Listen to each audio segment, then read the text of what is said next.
राज्यात पुढील 2 दिवस अवकाळी पावसाचा इशारा. उत्तर महाराष्ट्रात मुसळधार पावसासह गारपिटीचा अंदाज. शेतकऱ्यांना गारपिटीपासून पिकांना वाचवण्यासाठी काळजी घेण्याचं आवाहन. नाशिक जिल्ह्याच्या नांदगाव तालुक्यात कांद्याच्या पिकांचं मोठं नुकसान. अवकाळीमुळे कांद्याच्या पातीला तडे.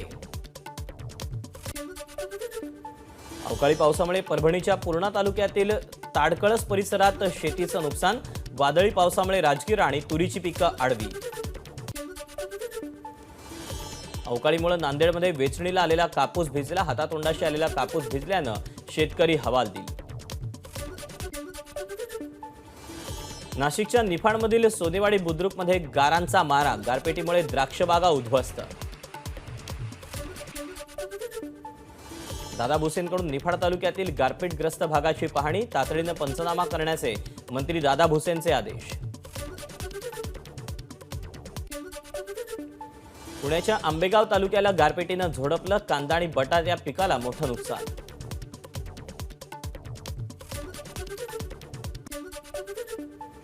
अहमदनगरच्या पारनेर तालुक्याला अवकाळी पावसाचा तडाखा. अवकाळी पावसामुळे शेतीचं मोठं नुकसान. नुकसानग्रस्त भागाची निलेश लंकेंकडून पाहणी. अवकाळीमुळे नाशिकच्या गोदावरीच्या पाणी पातळीत वाढ झाल्यानं नजीकच्या गावांना सतर्कतेचा इशारा. नांदगावमधील कांदा उत्पादक शेतकरी हवालदिल. काढणीला आलेला कांदा गारपिटीनं झोडपला. जळगाव जिल्ह्यात अवकाळी पावसामुळे शेतकऱ्यांची तारांबळ. काढणीला आलेल्या कापसाचं मोठ्या प्रमाणात नुकसान. बुलढाणा जिल्ह्यात पावसाच्या सरी. अवकाळीमुळे तूर आणि हरभरा पिकांचं मोठं नुकसान. छत्रपती संभाजीनगरमध्ये मुसळधार पावसाची हजेरी. हनुमाननगरमधील काहींच्या घरात पावसाचं पाणी शिरल्यानं नुकसान. पावसामुळे छत्रपती संभाजीनगरच्या नरसापूरमधील गुळभेंडी हुरडा उद्ध्वस्त. शेतकऱ्यांचं लाखो रुपयांचं नुकसान. नंदुरबारमधील मिरची खरेदी करणाऱ्या व्यापाऱ्यांना अवकाळी पावसाचा सर्वाधिक फटका. शेतकऱ्याकडून खरेदी केलेली जवळपास 20 ते 25 हजार क्विंटल मिरची पाण्यात भिजली. 2 ते 3 कोटी रुपयांच्या नुकसानाचा प्राथमिक अंदाज. नंदुरबार जिल्ह्यात अवकाळी पावसाचा शेतीला मोठा फटका. कापूस, भात, ज्वारी आणि केळीच्या पिकांचं नुकसान. परभणी जिल्ह्यात जोरदार पाऊस. ज्वारी आणि कापसाचं नुकसान. छोट्या मोठ्या ओढ्यांना आणि नाल्यांना पाणी. हवामान खात्याकडून नंदुरबार जिल्ह्याला पावसाचा ऑरेंज अलर्ट. 3 दिवस पाऊस राहण्याची शक्यता. पावसामुळे होणारं नुकसान टाळण्यासाठी बाजार समिती 3 दिवस बंद. अवकाळी पावसानंतर मुंबईच्या हवेच्या गुणवत्तेत सुधारणा. पुढील 3 ते 4 दिवस हवा गुणवत्ता चांगल्या स्थितीत राहण्याचा अंदाज. अवकाळी पावसाचा रविकांत तुपकर यांच्या आंदोलनाला फटका. पावसामुळे स्टेज आणि संपूर्ण परिसर ओला झाल्यामुळे रविकांत तुपकरांना घ्यावा लागला मंदिराचा आश्रय. नाशिकच्या सटाण्यात जोरदार पावसाची हजेरी. भटांबेमध्ये वीज कोसळून एका शेतकऱ्याचा मृत्यू.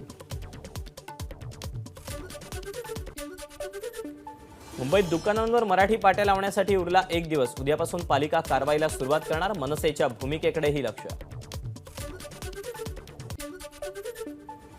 हिवाळी अधिवेशनासाठी उपमुख्यमंत्री अजित पवार नागपुरात आल्यानंतर विजयगड बंगल्यात मुक्कामी राहणार. मुख्यमंत्र्यांसाठी रामगिरी तर उपमुख्यमंत्र्यांसाठी देवगिरी बंगले. सतीश उके यांच्यावर ईडीच्या कर्मचाऱ्यांना धमकावल्याचा गुन्हा.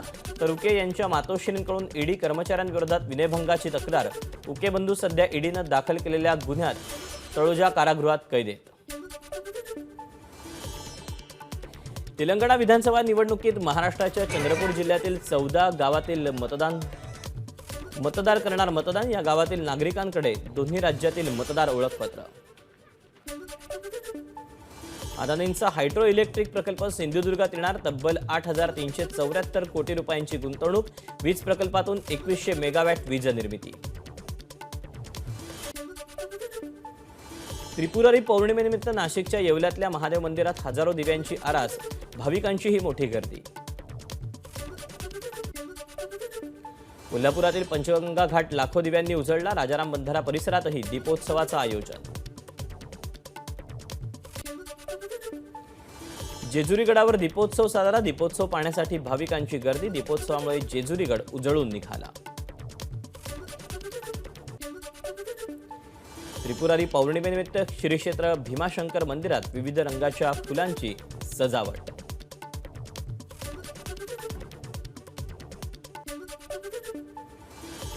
नौसेना दिनाच्या पार्श्वभूमीवर सिंधुदुर्ग जिल्ह्यातील मालवणमधील दांडी, तारकर्ली, देवबागमधील जलपर्यटन सेवा 28 नोव्हेंबर ते 5 डिसेंबर दरम्यान बंद.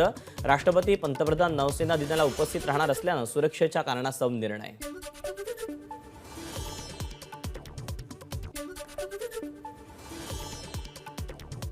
उत्तर नागपुरातील रुग्णालयाच्या विस्तारीकरणाच्या मुद्द्यावरून काँग्रेस आणि महायुती सरकारमध्ये जुंपली. विस्तारीकरणाची योजना आणि निधी राज्य सरकार दुसरीकडे वळवत असल्याचा काँग्रेस नेते नितीन राऊतांचा आरोप. आमची लायकी काढणारे जरांगेकडून ओबीसी नेते बबनराव तायवाडेंची जरांगेंना विचारणा. आमची लायकी नाही तर आमच्या पंक्तीत का येता? तायवाडेंचा जरांगेंना टोला. भुजबळ कोर्टापेक्षा मोठे झाले का? मनोज जरांगेंचा संतप्त सवाल. तर तुम्हीच मराठ्यांना तोडला, आता जोडायची भाषा करू नका. भुजबळांवर पलटवार. आतापर्यंत आम्ही एकही दगड मारला का? ते दगड मारतायत, घरं पेटवतायत. तर पेटवायला अक्कल लागत नाही, पटवायला अक्कल लागते.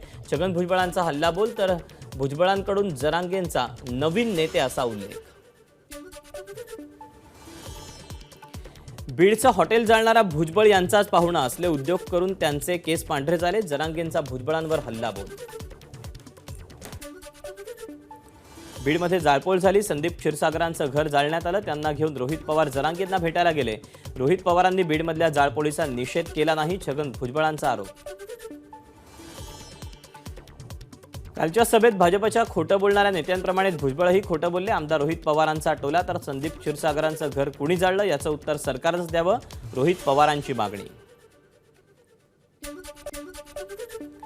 संविधानानुसार तुम्ही कुणालाही गावबंदी करू शकत नाही, त्यासाठी 1 महिन्याची शिक्षा. भुजबळांची माहिती. तर मराठा आरक्षणाला नाही, पण त्यासाठी होत असलेल्या जाळपोळीचा विरोध असल्याचंही विधान. सगळेच म्हातारे होणार, आमचे केस उगाच पिकले नाहीत, तेवढी आंदोलनं केली. भुजबळांचा जरांगेंना टोला.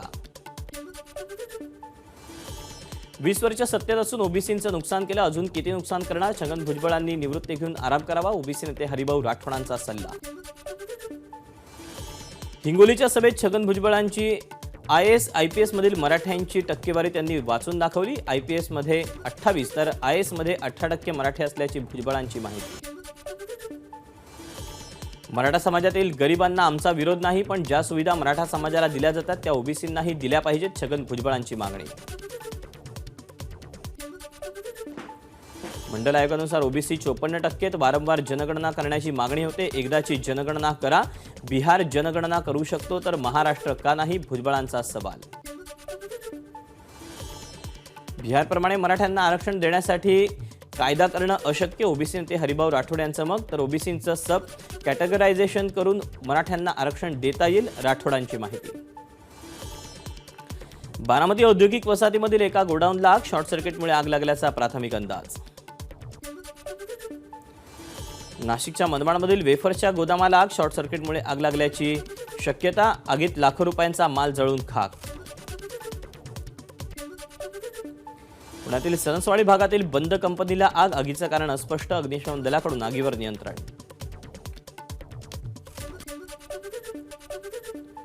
फुगा श्वसन नलिकेत अडकल्यानं 3 वर्षे चिमुकल्या मुलाचा दुर्दैवी मृत्यू. पालघर जिल्ह्यातल्या वाडा तालुक्यातली घटना.